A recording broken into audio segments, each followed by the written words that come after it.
আসসালামু আলাইকুম রহমতুল্লাহি আবরাকাতুহ।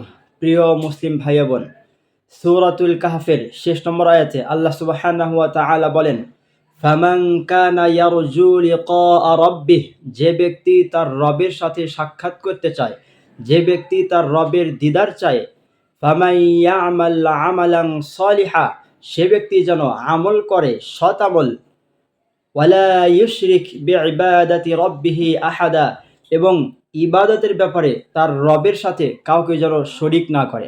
অর্থাৎ সূরাতুল কাহফের 110 নম্বর এই আয়াতটা প্রমাণ করে দুটি জিনিস।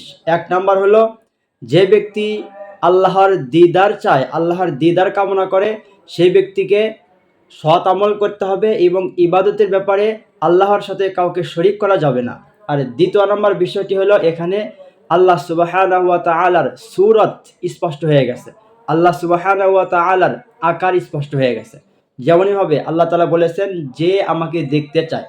আরও স্পষ্ট করার জন্য আমরা সূরাতুর রহমানের সেই আয়াতটি স্মরণ করতে পারি। আল্লাহ সুবহানাহু ওয়া তাআলা বলেন, কুল্লু মান আলাইহা ফান, সেদিন সব কিছু ধ্বংস হয়ে যাবে, ওয়ায়াবকা ওয়াজহু রাব্বিকা দুল জালালি ওয়াল ইকরাম, শুধুমাত্র আমাদের মহান রবের চেহারা ব্যতীত।